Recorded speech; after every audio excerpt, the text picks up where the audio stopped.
और इस समय की बड़ी खबर आपको बता दें, संसद परिसर के पास सबसे थोड़ी देर पहले एक मॉक ड्रिल की गई है। इस मॉक ड्रिल में एक पैराग्लाइडर को उड़ाया गया, जिसका मकसद संसद भवन की सुरक्षा को पुख्ता करना था। तो संसद भवन के ऊपर पैराग्लाइडर को उड़ाया गया है। ये एक मॉक ड्रिल है। सुरक्षा एजेंसियां अपनी तैयारियों को पुख्ता करना चाहती हैं। दरअसल एनएसजी के कमांडोज ने पैराग्लाइडर के जरिए लुटियंस जोन में उड़ान भरी। ये पैराग्लाइडर संसद भवन नॉर्थ और साउथ ब्लॉक के पास उड़ता नजर आया। एनएसजी के पैराट्रूपर्स ने इस उड़ान के जरिए संसद भवन के पास का एयर सर्वे किया, जिसका मकसद आतंकी हमले की स्थिति में संसद भवन और इसके आसपास के इलाकों की सुरक्षा को पुख्ता करना था। मतलब यह कि अगर कोई आतंकी हमला होता है तो उस स्थिति में पैराग्लाइडर्स की मदद से आतंकवादियों के खिलाफ ऑपरेशन चलाए जा सके। यही नहीं, पैराग्लाइडर्स के जरिए एक पूरे इलाके को बहुत कम देर में कॉर्डन ऑफ भी किया जा सकेगा। ये दो तस्वीरें आप देखिए। गौरतलब है कि इससे पहले एनएसजी कमांडोज ने संसद की सुरक्षा को लेकर हेलीकॉप्टर से भी एक सर्वे किया था। इस मॉक ड्रिल में दिल्ली पुलिस की सिक्योरिटी विंग को भी शामिल किया गया था। संसद की सुरक्षा के मद्देनजर करीब 15 मिनट ये मॉक ड्रिल की गई थी। इस दौरान हेलीकॉप्टर के जरिए कुछ कमांडो संसद भवन की छत पर भी उतरे थे। ये तस्वीरें आप देखिए। सुरक्षा की तैयारियों को पुख्ता करने की ओर एक और कदम बढ़ाया गया है। सुरक्षा एजेंसियों के द्वारा मॉक ड्रिल आज की गई, पैराग्लाइडर्स उड़ाए गए, पूरे इलाके का एयर सर्वे किया गया। आज दिल्ली में जिस तरीके से स्कूलों को थ्रेट आया, बम का थ्रेट आया, उसके बाद सुरक्षा एजेंसीज पूरी मुस्तैदी के साथ हर इंतजाम को पुख्ता करना चाहती हैं, अपनी तैयारियों को पुख्ता करना चाहती हैं और इसी के चलते ये मॉक ड्रिल आज संसद भवन परिसर में की गई। संसद भवन के पास ये मॉक ड्रिल की गई है। सुरक्षा का हवाई रिहर्सल ये किया गया है। पैराग्लाइडर्स के जरिए पूरे इलाके का एयर सर्वे एक तरीके से किया गया है। सुरक्षा के इंतजामों का असेसमेंट किया गया है। एनएसजी के कमांडोज ने इस पैराग्लाइडर को उड़ाया। पैराग्लाइडर से संसद के पास का एयर सर्वे किया गया। एनएसजी आप जानते हैं वो सुरक्षा दस्ता होता है जब किसी भी तरीके का बाहरी हमला देश के ऊपर होता है, कोई भी आतंकी हमला होता है तो एनएसजी एक्शन में आ जाती है। और आज इन पैराग्लाइडर्स को एनएसजी ने ही उड़ाया। आतंकी हमले से बचने के लिए अपनी तैयारियों को पुख्ता किया गया।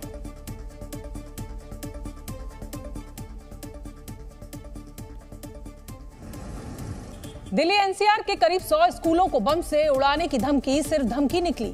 किसी भी स्कूल से विस्फोटक बरामद नहीं हुआ। यही नहीं, जिन स्कूलों को ईमेल के जरिए बम से उड़ाने की धमकी मिली थी वहां सब कुछ ठीक नजर आया। यही नहीं, दिल्ली पुलिस ने इस धमकी को फर्जी बताया। लेकिन सवाल ये है कि एक साथ करीब 100 स्कूलों को उड़ाने की धमकी किसने दी? क्या ये धमकी भारत पर संभावित साइबर अटैक की प्रैक्टिस थी? क्या ये धमकी किसी बड़े आतंकी हमले से पहले का ट्रेलर था? या फिर धमकी के जरिए सुरक्षा व्यवस्था को परखने की कोशिश की गई? क्योंकि एक साथ करीब 100 स्कूलों को ईमेल भेजकर धमकी देना कोई आम बात नहीं है। वो भी ऐसा ईमेल जिसमें न सिर्फ स्कूलों को उड़ाने की बात कही गई बल्कि जिहाद का जिक्र किया गया। धमकी भरे ईमेल में काफिरों के लिए आग का फरमान, शरीर के टुकड़े टुकड़े कर देंगे, गर्दन और चेहरे के चिथड़े कर देंगे, आग की लपटों में भेज देंगे, दिलों में जिहाद की आग है और सब धुआं धुआं हो जाएगा जैसी बातें लिखी हुई थी।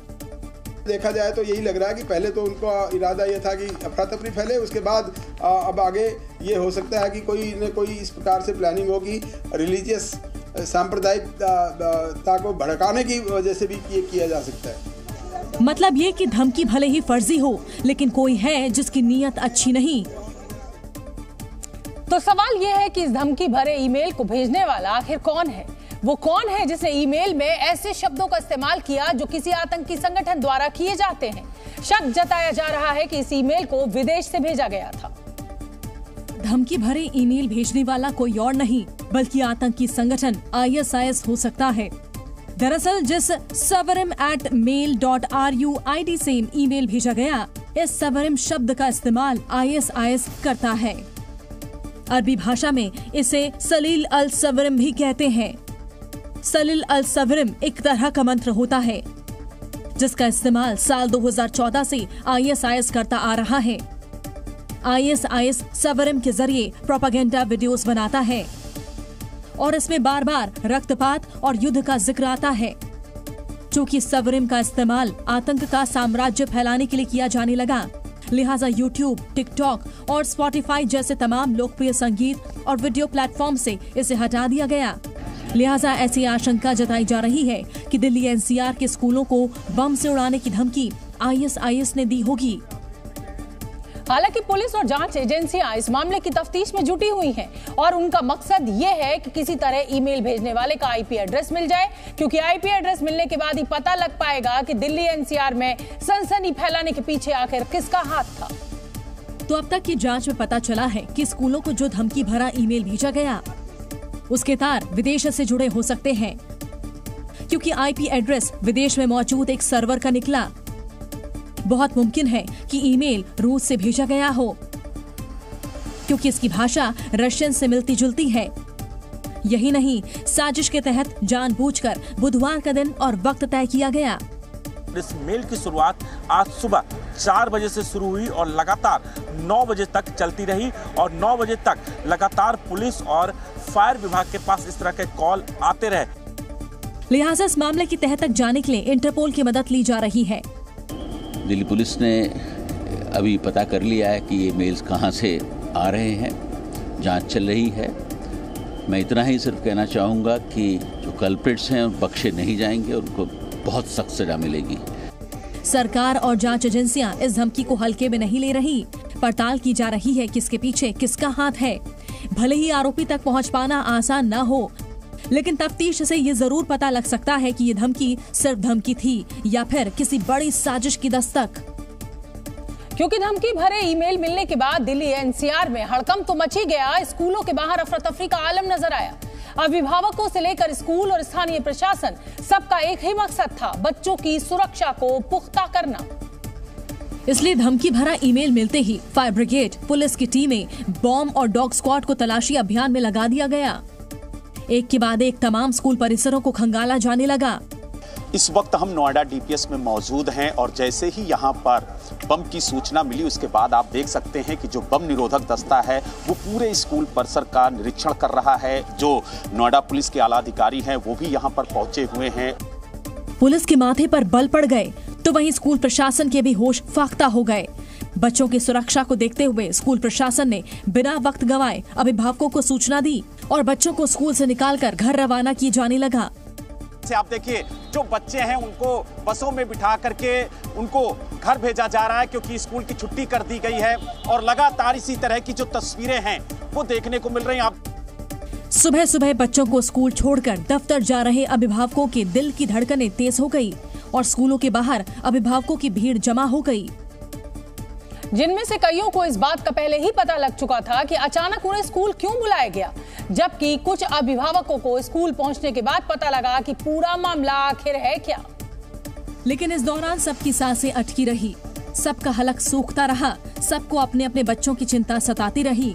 जब मैं वापस घर गया तो मेरी वाइफ को मैसेज आया था क्लास टीचर से कि ईमेल के थ्रू एक बॉम्ब का थ्रेट मिला है, तो इसकी वजह से स्कूल को क्लोज कर दिया। यही नहीं, जिन स्कूल को धमकी भरे ईमेल नहीं मिले थे वहां भी अभिभावक पहुंच गए और अपने बच्चों को स्कूल से लेकर जाने लगे। मैसेज आया है कि संस्कृति और डीपीएस में बॉम्ब बताया गया कि बॉम्ब की शिकायत है, तभी से वहां से ये फैलती गई खबर, पूरी दिल्ली में फैल गई। जबकि कुछ अभिभावकों ने बताया कि जब वो बच्चों को स्कूल छोड़ने आए तभी स्कूल प्रशासन ने बिना कोई वजह बताए उन्हें बच्चों को वापस लेकर जाने को कहा। आज सुबह हमारा टाइमिंग है बच्चों को छोड़ने का 7:50 का, तो मैं बच्चों को जब लेके आया तो हमें बता दिया गया कि कुछ इमरजेंसी कारण स्कूल की सडनली छुट्टी कर दी है, अब बच्चों को वापस ले जाइए। कुल मिलाकर कई घंटों तक अफरा तफरी का माहौल रहा। दिल्ली और एनसीआर में स्कूलों के बाहर जाम लग गया और अभिभावकों के साथ साथ बच्चों को परेशान होना पड़ा। उधर दिल्ली एनसीआर के स्कूलों को उड़ाने की धमकी और अफरा तफरी के बीच इस मामले पर सियासत भी तेज हो गई। दिल्ली की सरकार इस मामले की तह तक जाने के लिए पुलिस से तफ्तीश तेज करने की अपील करती दिखी। मुख्यमंत्री आतिशी ने उम्मीद जताई कि राजधानी की पुलिस जल्द से जल्द आरोपियों को पकड़ लेगी। इसमें मुझे लगता है कि दिल्ली पुलिस का एक महत्वपूर्ण रोल है। उनके पास एक बहुत बड़ा साइबर सेल है, तो मैं ये उम्मीद करती हूँ कि ये साइबर सेल इस पे प्रॉपर इन्वेस्टिगेशन करे। तो वहीं स्कूलों को धमकी भरे ईमेल मिलने की खबर पर आम आदमी पार्टी के नेता और दिल्ली सरकार में मंत्री सौरभ भारद्वाज बीजेपी पर सवाल उठाते नजर आए। बड़ा कमाल का इत्तेफाक है, भारतीय जनता पार्टी के एक प्रवक्ता हैं, उनके नेता हैं, उन्होंने रात को 12:50 पे एक ट्वीट किया कि अपनी सीट के नीचे देखिए लावारिस वस्तु बम हो सकती है, क्या ऐसे विज्ञापनों का समय दोबारा आ रहा है या ऐसे विज्ञापनों का समय चाहिए तो कांग्रेस को वोट दें। और आज सुबह पूरी दिल्ली में अफरा तफरी मची हुई है। कई स्कूलों के अंदर ऐसे झूठे कॉल दिए गए कि आपके यहाँ बम रखा हुआ है। वैसे दिल्ली एनसीआर के स्कूलों से 24 घंटे पहले राजधानी के चाचा नेहरू बाल चिकित्सालय समेत 50 सरकारी दफ्तरों को बम से उड़ाने की धमकी मिली थी, जिसके बाद शाहदरा से लेकर कई इलाकों में हड़कंप मच गया था। यही नहीं, आज की ही तरह बम स्क्वाड, डॉग स्क्वाड और फायर ब्रिगेड को बुलवाकर चाचा नेहरू बाल चिकित्सालय समेत 50 सरकारी दफ्तरों को खंगाला गया। पुलिस ने मौके पर पहुंचकर अस्पताल से लोगों को बाहर निकाला। हालांकि अस्पताल में भर्ती मरीजों को नहीं छोड़ा गया, तो करीब 2 घंटे तक चले तलाशी अभियान के बाद इसे हॉक्स करार दिया गया। सूत्रों के मुताबिक ये ईमेल 666 डार्क ट्राइड 666@gmail.com नाम की आईडी से भेजा गया। यही नहीं, पुलिस इस मामले में ईमेल के जरिए भी आईपी एड्रेस खंगाल रही है ताकि आरोपी को पकड़ा जा सके, जबकि आईटी एक्ट में केस दर्ज किया गया है। तो सवाल यह है कि लगातार दिल्ली में ईमेल के जरिए सनसनी फैलाने की साजिश कौन रच रहा है और क्या पुलिस उस मास्टरमाइंड तक पहुंच पाएगी? अगर आप म्यूचुअल फंड में निवेश करते हैं तो ये खबर आपके लिए बेहद जरूरी है, क्योंकि केवाईसी पूरा नहीं होने की वजह से लाखों निवेशकों के अकाउंट होल्ड पर डाल दिए गए हैं। जानकारी के मुताबिक बाजार नियामक सेबी ने म्यूचुअल फंड निवेशकों के 1 करोड़ 30 लाख से ज्यादा अकाउंट्स को होल्ड पर डाल दिया है। इसका मतलब यह हुआ कि 1 करोड़ 30 लाख अकाउंट्स में फिलहाल कोई लेन देन नहीं हो पाएगा, यानी ना तो आप निवेश कर पाएंगे और ना ही अपने म्यूचुअल फंड्स को भुना पाएंगे। सेबी के मुताबिक अकाउंट्स खोलने के समय जो दस्तावेज दिए गए थे वो अब मान्य नहीं है। ऐसे में निवेशकों को नए नियमों के हिसाब से केवाईसी करवाना होगा। सेबी के नए नियमों के मुताबिक हर निवेशक को केवाईसी के लिए अपने आधार और पैन कार्ड की जानकारी देनी होगी। केवाईसी के ये नए नियम 1 अप्रैल 2024 से लागू हो चुके हैं। पहले केवाईसी के लिए ग्राहक बिजली या टेलीफोन का बिल, बैंक की पासबुक और ड्राइविंग लाइसेंस का इस्तेमाल कर सकते थे, लेकिन अब इनके आधार पर केवाईसी वैध नहीं मानी जाएगी। जानकारी के मुताबिक 11 करोड़ निवेशकों में करीब 8 करोड़ के पास ही वैध केवाईसी है, जबकि 1.5 करोड़ से ज्यादा निवेशक केवाईसी रजिस्टर्ड कैटेगरी के तहत आते हैं। लेकिन 1 करोड़ 30 लाख निवेशकों का केवाईसी नए नियमों के तहत नहीं है, इसलिए उनके अकाउंट्स को होल्ड पर डाल दिया गया है। सेबी ने अपील की है कि जिन निवेशकों के अकाउंट्स होल्ड पर हैं, वो जल्द से जल्द आधार और पैन कार्ड की मदद से केवाईसी पूरा करवाएं ताकि उनके अकाउंट्स चालू हो सकें। लोकसभा के चुनाव में अब राम और शिव की चर्चा भी शुरू हो गई है। कांग्रेस अध्यक्ष मल्लिकार्जुन खड़गे ने छत्तीसगढ़ की रैली में कहा कि बीजेपी के राम का मुकाबला उनके शिव करेंगे। और कांग्रेस अध्यक्ष मल्लिकार्जुन खड़गे ने ये बयान छत्तीसगढ़ के जांजगीर चांपा जिले में एक रैली के दौरान दिया। मल्लिकार्जुन खड़गे कांग्रेस उम्मीदवार के लिए वोट मांगने पहुंचे थे, लेकिन जब उन्हें पता चला कि कांग्रेस उम्मीदवार का नाम ही शिव कुमार डहरिया है, तो वो खुश हो गए और उन्होंने जांजगीर चांपा में भगवान राम की लड़ाई शिव से ही करा दी। हमारे लोगों को जिता के लाओ और हमारे यहाँ के जो कैंडिडेट हैं, क्या शिव कुमार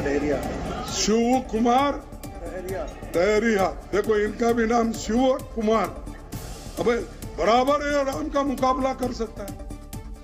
मल्लिकार्जुन खड़गे सिर्फ यही नहीं रुके, उन्होंने तो मंच से ही खुद को भगवान शिव से जोड़ा, जिसके बाद वहां मौजूद कांग्रेस समर्थक खिलखिलाकर हंस पड़े। मेरा भी मल्लिकार्जुन बोले तो मैं भी शिवा हूँ। अष्टलिंग में मेरा एक लिंग है मल्लिकार्जुन के नाम से। तो ऐसे धार्मिक बातें करके लोगों को फंसाओ मत। मल्लिकार्जुन खड़गे जांजगीर चांपा पहुंचे तो थे शिव कुमार डहरिया के लिए वोट मांगने, लेकिन भगवान राम और शिव को लेकर विवादित बयान देकर वो बीजेपी के निशाने पर आ गए। और कांग्रेस अध्यक्ष मल्लिकार्जुन खड़गे का ये बयान सामने आते ही बीजेपी का पारा हाई हो गया। बीजेपी ने मल्लिकार्जुन खड़गे के इस बयान को हिंदुओं का अपमान करार दिया और बीजेपी ने सीधे तौर पर ये आरोप लगाया कि कांग्रेस चुनाव में मिल रही हार की बौखलाहट में हिंदुओं की भावनाओं को आहत करने पर उतारू हो गई है। खड़गे जी के पहले भी शब्द है कि मोदी जीतेगा तो सनातन आ जाएगा। इनके साथी कहते हैं सनातन समाप्त कर दो, इनके बेटे कहते हैं सनातन बीमारी है। तो ये जो सनातन विरोधी, राम विरोधी, हिंदू विरोधी चेहरा है कांग्रेस का, वो आज फिर से नजर आया है। वहीं बिहार में बीजेपी के सहयोगी दल लोक जनशक्ति पार्टी आर के अध्यक्ष चिराग पासवान ने भी चुनाव में भगवान को घसीटने के मामले में कांग्रेस को घेरा और कांग्रेस नेताओं पर हिंदुओं को बांटने की साजिश करने का आरोप लगाया। अगर ये लोग भगवानों में ही लड़ाई लगा रहे हैं तो सोचिए इंसानों को किस तरीके से ये लोग बांटने का काम करते हैं। जांजगीर चांपा में इस बार बीजेपी और कांग्रेस के बीच सीधी लड़ाई है। कांग्रेस ने यहां से पूर्व मंत्री और 3 बार के विधायक रहे शिव कुमार डहरिया को चुनाव मैदान में उतारा है। वहीं बीजेपी से पूर्व सरपंच कमलेश जांगड़े चुनाव मैदान में हैं। लेकिन मल्लिकार्जुन खड़गे के इस बयान के बाद छत्तीसगढ़ की जांजगीर चांपा सीट का मुकाबला हाई प्रोफाइल हो गया है। अमेठी रायबरेली सीट पर 20 मई को मतदान होना है, लेकिन यहां से कांग्रेस उम्मीदवार कौन होगा ये अभी तक साफ नहीं हुआ है। चर्चा थी कि कांग्रेस पार्टी अमेठी रायबरेली के लिए उम्मीदवारों के नाम का ऐलान आज ही कर सकती है। चूंकि सुबह ही सोनिया गांधी के प्रतिनिधि किशोरी लाल शर्मा अमेठी पहुंचे थे, उन्होंने अमेठी और रायबरेली के कांग्रेस कार्यकर्ताओं के साथ घंटों तक बैठक की, जिसके बाद ये माना जा रहा था कि आज दोपहर 1 बजे जब कांग्रेस महासचिव जयराम रमेश प्रेस कॉन्फ्रेंस करने आएंगे तो अमेठी और रायबरेली के लिए कांग्रेस उम्मीदवार के नाम का ऐलान कर देंगे। लेकिन ऐसा नहीं हो पाया। जयराम रमेश ने प्रेस कॉन्फ्रेंस तो की, लेकिन उन्होंने उम्मीदवारों के नाम का ऐलान 24 घंटे के लिए टाल दिया। कांग्रेस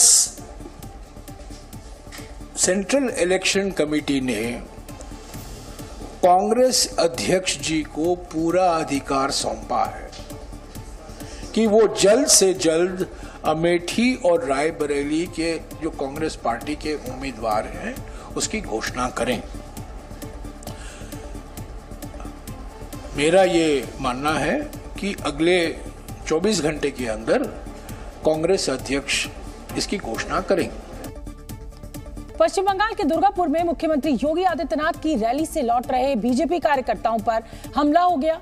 जानकारी के मुताबिक आरोपियों ने बस पर पत्थर बरसाए, जिससे बस के शीशे टूट गए। और हमले के बाद की जो तस्वीरें सामने आई उसमें बस के आगे का शीशा पूरी तरह टूटा नजर आया। शीशे का कांच पत्थर लगने के बाद टूटकर पूरी बस में फैल गया। वहीं इस हमले में कई बीजेपी कार्यकर्ताओं को भी चोटें आई, वो घायल हो गए। हमले का आरोप बीजेपी नेताओं ने टीएमसी पर लगाया और पुलिस से शिकायत की। राक्षसी शक्ति যখন ধ্বংস হয়ে যাচ্ছে উৎপাত বাড়ছে আপনি দেখুন 4 तारीख आसपास सब ठंडा हो जाएगा। हालांकि तृणमूल कांग्रेस हमले के आरोपों को खारिज कर रही है। मंगलवार को सीएम योगी आदित्यनाथ ने मुर्शिदाबाद में रैली करते हुए बंगाल में यूपी मॉडल लागू करने की बात कही थी और कहा था कि बंगाल में जिस तरह की अराजकता होती है ऐसा यूपी में होता तो वो बदमाशों को उल्टा लटका देते। और इस समय की बड़ी खबर आपको बता दें, कांग्रेस सांसद अधीर रंजन चौधरी ने बड़ा बयान दिया है। टीएमसी को वोट मत देना, बीजेपी को दे देना। टीएमसी की जगह बीजेपी को वोट देने की अपील जंगीपुर की रैली में बोले अधीर रंजन चौधरी। मुझे लगता है ये स्लिप ऑफ टंग होगी और ऐसा कई नेताओं के साथ हो रहा है। आज शिवपाल यादव ने भी अपनी रैली की, उसमें कह दिया कि बीजेपी को वोट दीजिए और ये सुन लेना चाहिए।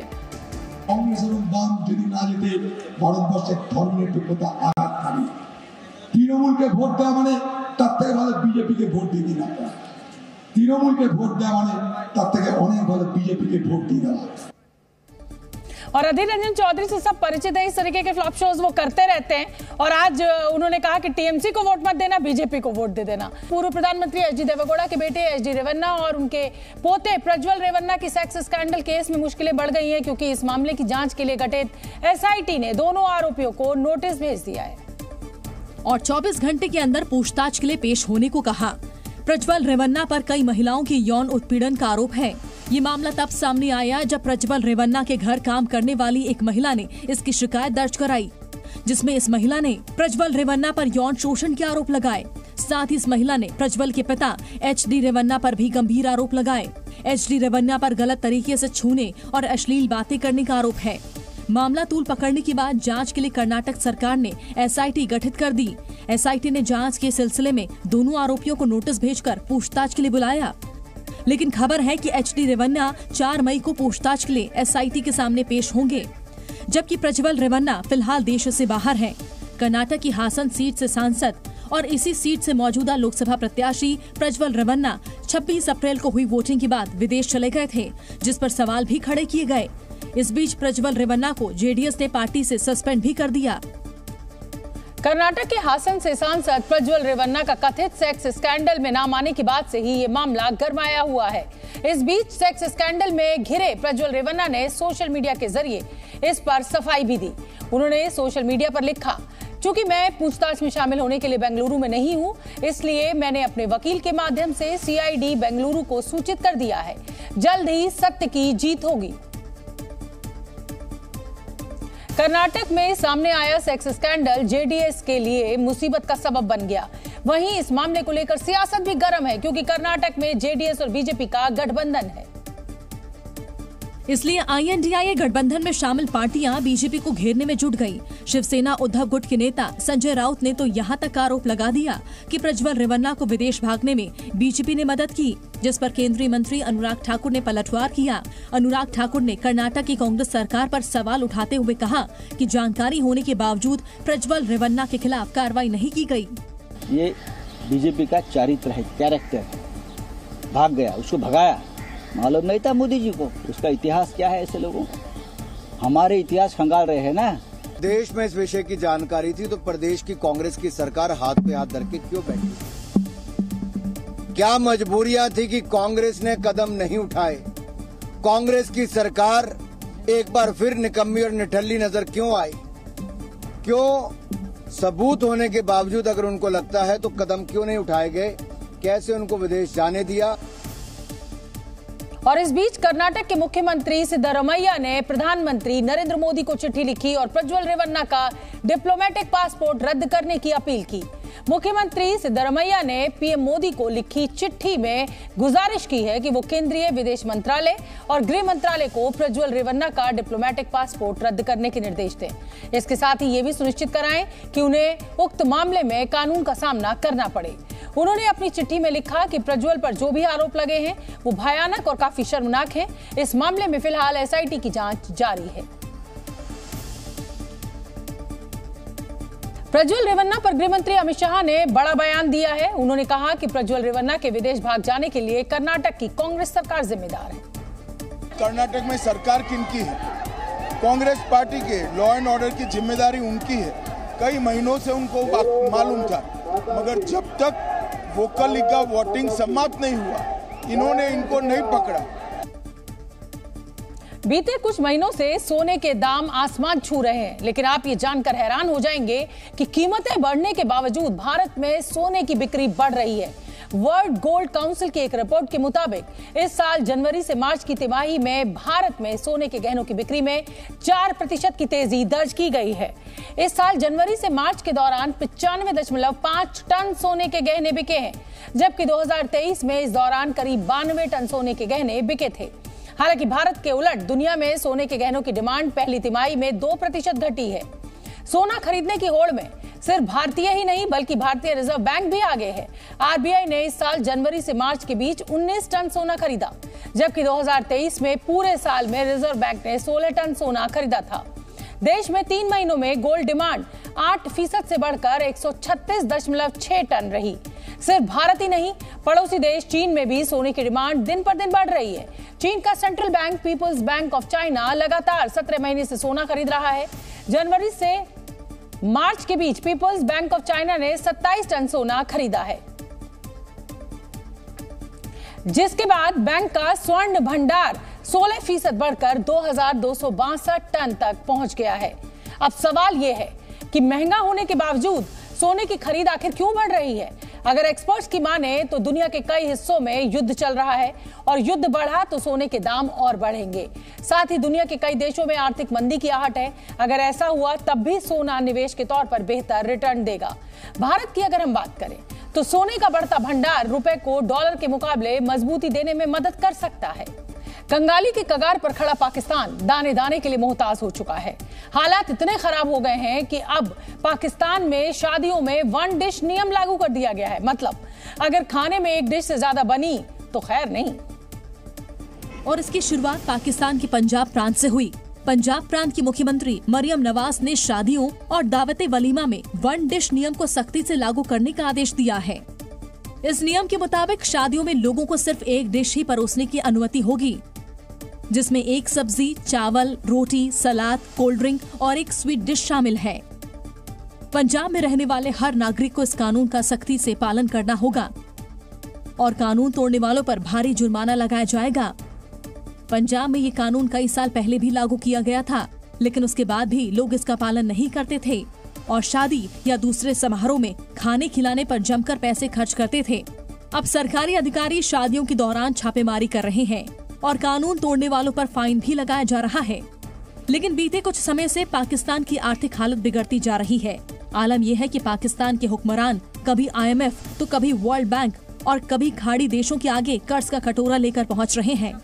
पंजाब सरकार का कहना है कि इस फैसले से फिजूल खर्ची पर रोक लगेगी, साथ ही कम आय वाले परिवार पर महंगी दावत का जोर नहीं पड़ेगा। हालांकि सरकार के इस फैसले से आम नागरिकों में भारी असंतोष है। अगली खबर का रुख करेंगे। अगर आप भी अपने मोबाइल में ई सिम का इस्तेमाल करते हैं तो आपको सावधान रहने की जरूरत है, क्योंकि ई सिम से आपका फोन और बैंक अकाउंट हैक किया जा सकता है।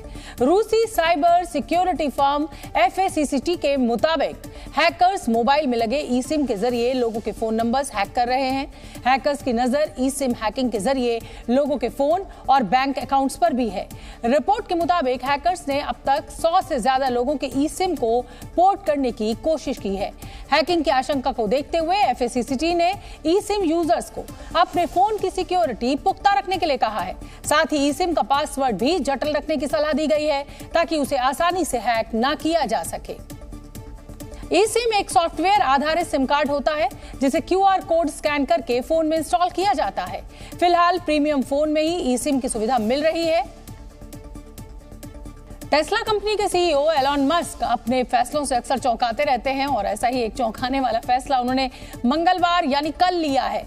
एलॉन मस्क ने अपनी कंपनी के 2 बड़े अफसरों और उनकी पूरी टीम को अचानक नौकरी से निकालने का ऐलान कर दिया। उनके इस फैसले की वजह से टेस्ला के करीब 500 कर्मचारियों की नौकरी चली जाएगी। जिन 2 अफसरों को निकाला गया है उसमें सुपर चार्जर बिजनेस की सीनियर डायरेक्टर रेबेका टिनूशी और न्यू व्हीकल प्रोग्राम के हेड डेनियल हो शामिल हैं। मस्क ने अपने ईमेल में सीनियर मैनेजर्स को लागत और कर्मचारियों की संख्या में कटौती के भी निर्देश दिए हैं। मीडिया रिपोर्ट्स के मुताबिक टेस्ला अगले कुछ महीनों में 10% कर्मचारियों की छंटनी कर सकती है, जिनकी संख्या 6000 से ज्यादा है। बताया जा रहा है कि यह फैसला टेस्ला की घटती सेल्स की वजह से लिया गया है। इस साल जनवरी से मार्च की तिमाही में टेस्ला के मुनाफे में 55% की कमी आई है।